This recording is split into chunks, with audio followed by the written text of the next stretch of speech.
Alrighty.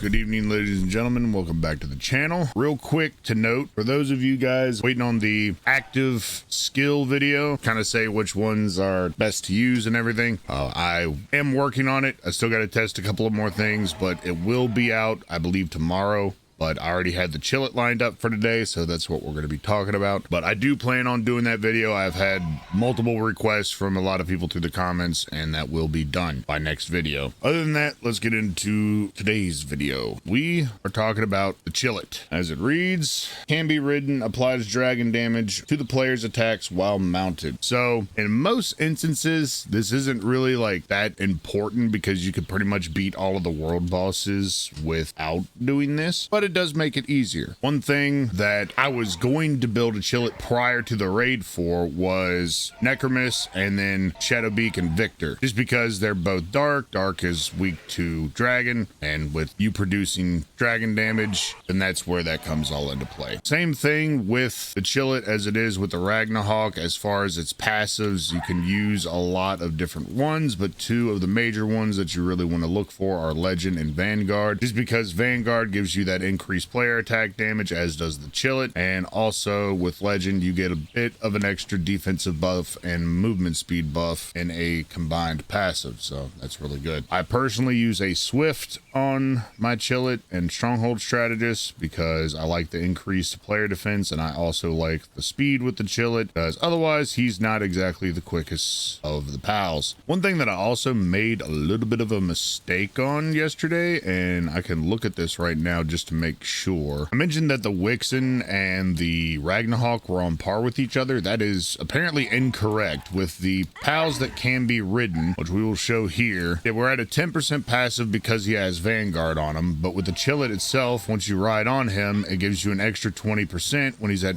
4-star. Right now, when we're on the back of him, we're at 20% more than we were before. If we look at the fight together pals, such as Anubis, Verdash, Wixen, so on and so forth, and pals that can't be ridden. With them in, like, of course, I still will have 10% from the Vanguard from the Chillet, but with them out and him at a 5-star, it is only another 10%. So other than like Anubis and Verdash, because those are the only two that apply a ground and or a grass type attack to your attacks, when it comes to anything else, if you can find an alternative that can be ridden, you're going to be better off because it's an extra 10% increased damage to the player's attacks compared to the ones that can't be ridden. So the ones that can't be ridden that apply damage at 4-star are at 10%, and the ones that can be ridden are at 20% at 4-star. So we're going to take our Chillet and we're going to 3 Godfin stack it, because unlike the Ragnarok, the Chillet cannot fly, so it's a little bit harder to traverse open area with the Chillet versus with the Ragnarok being able to fly and everything, and a pretty decent flyer at that. So we will be combining this Chillet with our Jet Dragon of speed. So as of right now, with the Chillet, with us Godfin stacked, we're sitting at 100% attack power. Now if we flip out our shirt and our IV glasses, then we are sitting at another 30 extra percent, so 130. With the Chillet out, we got an extra 20% off of that, plus the extra 10% off of the Chillet, which is 30 extra percent, which happens regardless. So we're at 150% with that extra 20%,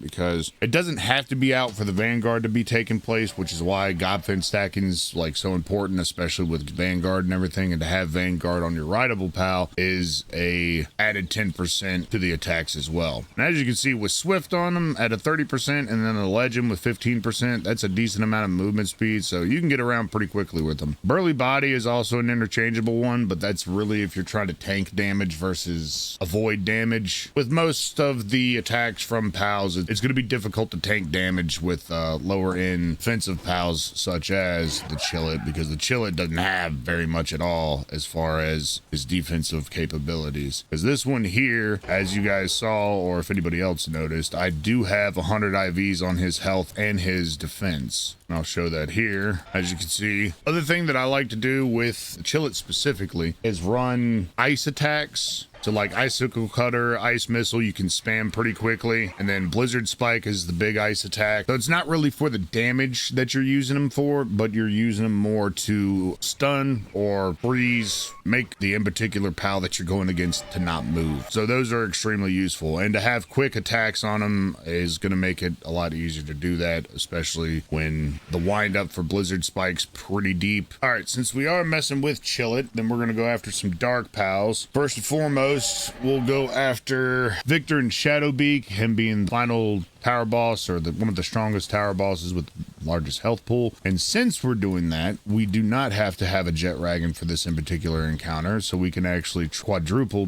godfin stack ourselves. For the most of the tower bosses, you can do this type of stuff where you can triple or quadruple stack yourself with godfins behind them, or if you're using a pal that's a grounded pal, is what I would say, something that can only be running around, not fly around and stuff like that, then. But two things that we're going to do as well. So we're going to give our Chillet some rush or hot dog to give him a better defensive standpoint, which we're sitting at now 760. So not the greatest, but not the worst either. And then with the Oakthen deer, I think that's how it's pronounced. I don't know. That's what I've been calling it. I'm going to eat our Loco Moco, and now we're sitting at 468 attack. And then while on the back of the said Chillet, we're at 504. Yeah, first one we're going to go against is Victor and Shadowbeak. And we're going to be using our shotgun method like we had showed before.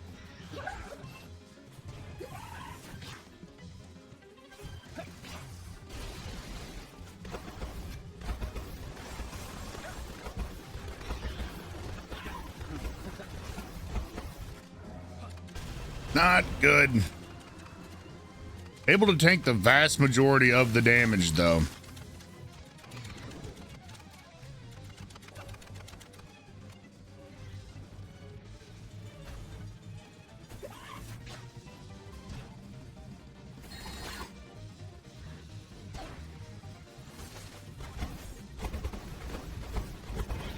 There we go. Basically 2 volleys of shotgun. Chillet took a pretty significant amount of damage, but oh,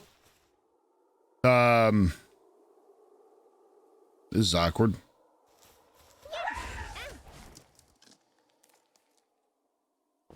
We're good. So we're dropping one of the godfins now that it is night. If that one teleport was working correctly, I'd say that it'd be more feasible to do 4 stack with godfins, because then you didn't have that much further to go. But since that one isn't working properly, then this is pretty much your best bet.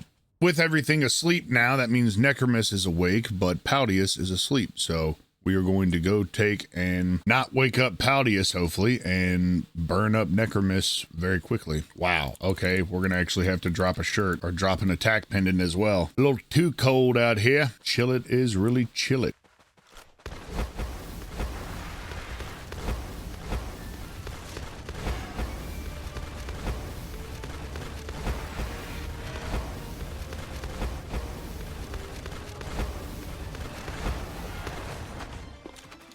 So yeah, 1 volley of shotgun. So in conclusion, is Chillet worth maxing out? I'd say since the introduction of the raid, it is absolutely a good thing to max out. Some people were saying that it's not necessary, but I feel it is. I feel as if it is, to be able to do enough damage to bring her down quick enough to her ice phase, so you can then switch out a Ragnarok and then be able to kill her off quick enough. To max them out for Victor and Shadowbeak, I mean, it's a good thing, and if you're doing the raid, then it's something that you could use for that in particular battle if you really wanted to. And the same with Necris, it's pretty easy to take him down with that. As you saw, we took him down in 1 shotgun volley. But all in all, it is really specific. It's not like you can run around and use Chillet on absolutely everything. I mean, he's going to be strong against dark pals, but he's also using it as a dragon attack. So if you go through here, there's not very many dark pals that are bosses on the map in general. The one that I could think of right now that is a boss would be the Metasting, which is somewhere over here. Still haven't done that yet. And then Necris as well as a dark pal that you'd be going against. But all in all, it's a very like niche thing, and you can use other pals with the same